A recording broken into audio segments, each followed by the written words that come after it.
الحمد للہ وکفا وسلام علی عبادہ الذین اصطفى اما بعد۔ ذوالحجہ کے پہلے 10 دنوں میں کرنے کے کام کیا ہیں؟ چند اعمال کا ذکر کرتا ہوں۔ سب سے پہلا کام کیا ہے کہ جس سے اللہ تبارک و تعالی نے توفیق دی ہے، استطاعت بخشی ہے، وہ ان ایام میں حج کرے۔ اگر وہ پہلے سے حج کر چکا ہے تو اس پر دوبارہ حج فرض نہیں ہے، نفلی اگر کرنا چاہے تو کر سکتا ہے، کیونکہ یہ ایام حج ہیں۔ اور دوسری چیز کیا ہے کہ قربانی اور اس کی تیاری شروع کرے ان ایام میں، یعنی قربانی کی تیاری کرے اور انہی ایام میں کوشش کرے کہ عید والا دن جو ہوتا ہے وہ 10واں دن ہے، تو یہ بھی بہت فضیلت کا حامل ہے، تو اس دن قربانی کریں۔ بعد میں کریں گے تو اجر میں کمی آ جائے گی، کیونکہ یہ 10 دن فضیلت والے ہیں۔ اس کے بعد اگرچہ قربانی آپ کر سکتے ہیں، لیکن ان ایام کی جو فضیلت ہے پھر وہ حاصل نہیں ہوگی۔ لہذا دوسرا کام کیا ہے کہ قربانی اور اس کی تیاری ان ایام میں شروع کر دی جائے۔ تیسرا کام کیا ہے کہ جو احباب صاحب استطاعت ہیں اور وہ قربانی کر رہے ہیں، ان کے متعلق نبی کریم صلی اللہ علیہ وسلم نے ارشاد فرمایا، جیسا کہ صحیح مسلم کی حدیث نمبر 1977 ہے، من رأى ہلال ذی الحجہ واراد ان یضحی فلا یأخذ من شعره ولا من اظفارہ۔ جو قربانی کی جو ذوالحجہ کا چاند دیکھ لے اور وہ قربانی کا ارادہ رکھتا ہے تو وہ اپنے بال نہ کاٹے اور نہ ہی اپنے ناخن تراشے۔ دوسری روایت میں چمڑے کے الفاظ بھی ہیں کہ اپنے جسم کا جو چمڑا ہے، ماس وغیرہ، یہ بھی نہ اتارے۔ یہاں پھر ایک اور بات اس کی وضاحت ضروری ہے کہ یہ بال اور ناخن کی جو پابندی ہے قربانی کرنے والے پر ہے یا سارے گھر والوں پر ہے؟ اس میں اگرچہ اہل علم کا اختلاف ہے، لیکن راجح بات یہ ہے کہ قربانی چونکہ سارے گھر والوں کی طرف سے ہو رہی ہے، جیسا کہ ابو ایوب انصاری رضی اللہ عنہ کی روایت کے الفاظ ہیں کہ اللہ کے نبی صلی اللہ علیہ وسلم کے دور میں آدمی قربانی اپنے اور اپنے گھر والوں کی طرف سے، عنہ وعن اہل بیتہ، اپنے اور اپنے گھر والوں کی طرف سے کرتا تھا، تو گویا سارے گھر والے مل کر ایک قربانی کر رہے ہیں، تو یہ پابندی بھی سب پر ہے۔ اس حوالے سے بچے جو ہیں گھر میں، اگرچہ شریعت نے ان کو مکلف نہیں کیا، لیکن ان پر بھی اگر پابندی کروائی جائے تو یہ زیادہ بہتر ہے، کیونکہ ہمارے ہاں معاشرہ الحمدللہ اسلامی ہے اور ہم پوری کوشش کرتے ہیں کہ اپنے چھوٹے سے چھوٹے بچوں کو بھی اسلام کے جو مسائل ہیں وہ بچپن سے ہی سکھا دیتے ہیں۔ اس پر ہمیں اللہ کا شکر بھی ادا کرنا چاہیے۔ بلکہ اس حوالے سے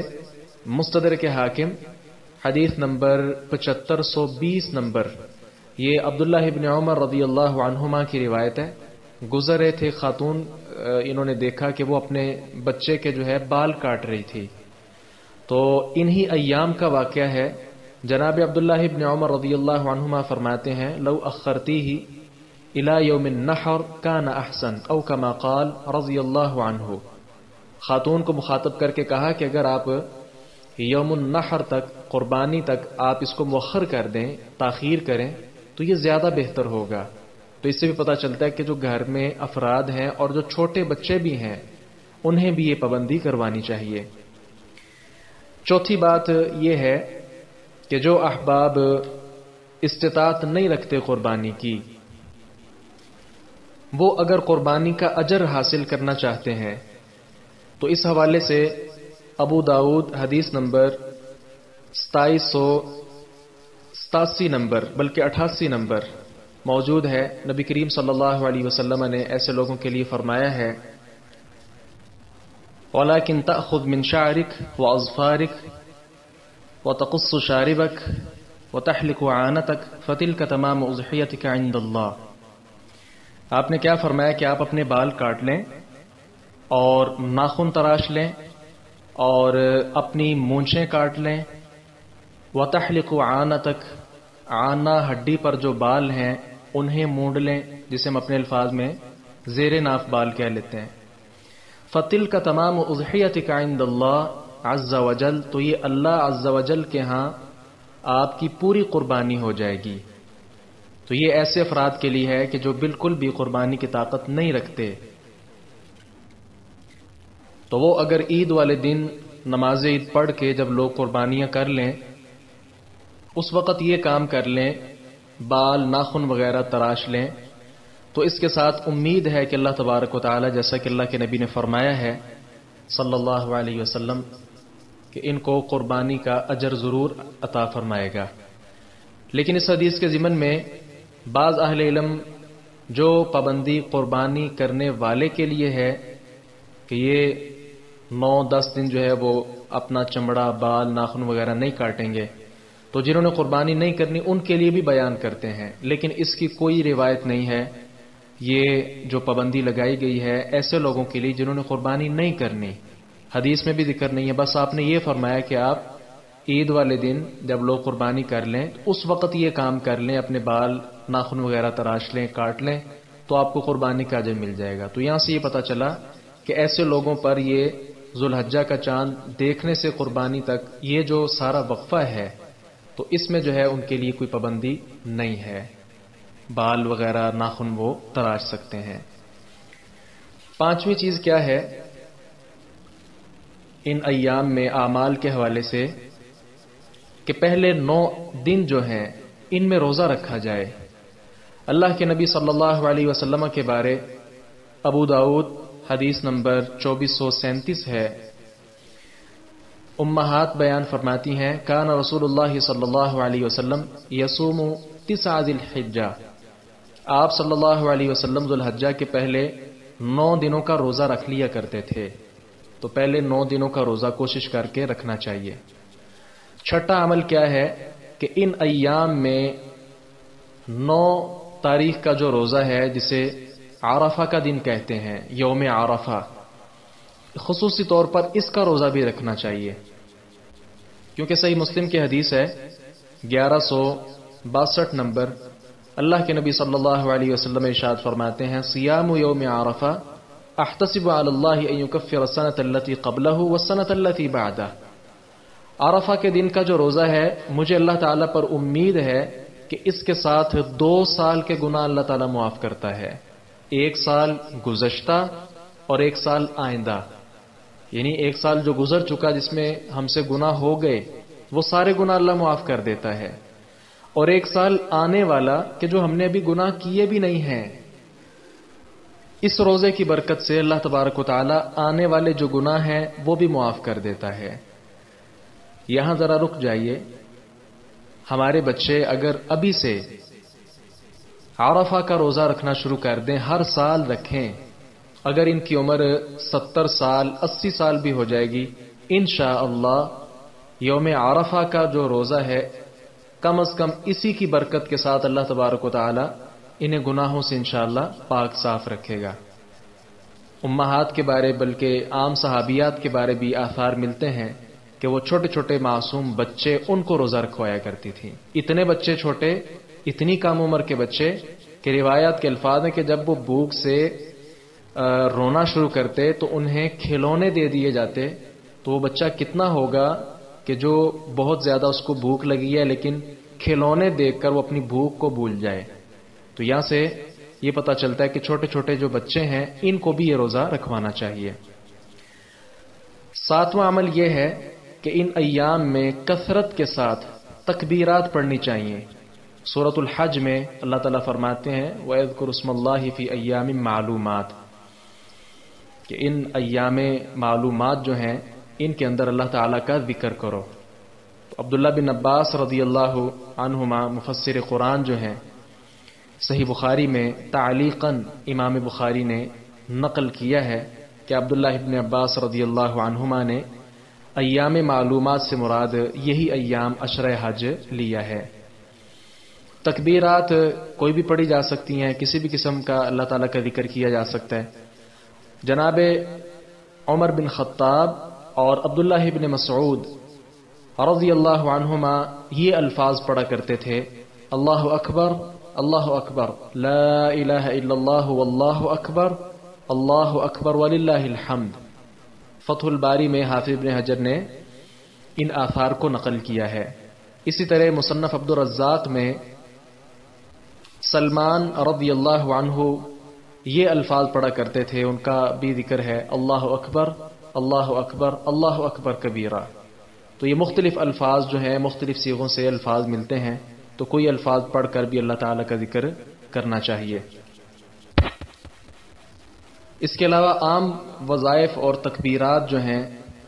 ان میں بھی کوئی حرج نہیں ہے۔ ام ہانی رضی اللہ عنہا بیان کرتی ہیں کہ میں اللہ کے رسول صلی اللہ علیہ وسلم کی خدمت میں حاضر ہوئی اور سوال کیا، اللہ کے رسول میں کمزور ہو چکی ہوں، عمر زیادہ ہو چکی ہے، موٹاپا غالب آ گیا ہے، کوئی وظیفہ بتا دیجئے۔ تو آپ نے فرمایا تھا کبر اللہ 100 مرہ، 100 مرتبہ اللہ اکبر، واحمد اللہ 100 مرہ، 100 مرتبہ الحمدللہ، وسبح اللہ 100 مرہ، اور 100 مرتبہ ہی سبحان اللہ، یہ پڑھا کرو۔ خیر من 100 فرس ملجم مسرج فی سبیل اللہ، وخیر من 100 بدنۃ وخیر من 100 رقبہ۔ آپ نے فرمایا کہ یہ جو وظیفہ ہے 100 مرتبہ اللہ اکبر، 100 مرتبہ الحمدللہ اور 100 مرتبہ سبحان اللہ، یہ پڑھا کرو۔ یہ وظیفہ اللہ کی راہ میں 100 لگام ڈالے ہوئے زین سے آراستہ تیار شدہ گھوڑے صدقہ کرنے سے کہیں بہتر ہے، 100 قربانی سے بھی بہتر ہے اور 100 غلام آزاد کرنے سے بھی بہتر ہے۔ ابن ماجہ حدیث نمبر 3810 نمبر ہے۔ شیخ البانی رحمہ اللہ نے اس کو حسن بھی قرار دیا ہے۔ علی کل حال وظائف اور تکبیرات جو الفاظ بھی ملتے ہیں وہ کثرت کے ساتھ ان ایام میں کرنے ہیں۔ 8واں عمل کیا ہے کہ کثرت کے ساتھ صدقہ و خیرات کیا جائے۔ صدقہ و خیرات اس کی بہت زیادہ فضیلت اور اہمیت ہے اور بہت زیادہ اللہ تعالیٰ کی طرف سے اس کا اجر بھی ہے، لہذا ان ایام میں خصوصی طور پر کثرت کے ساتھ صدقہ و خیرات کرنا چاہیے۔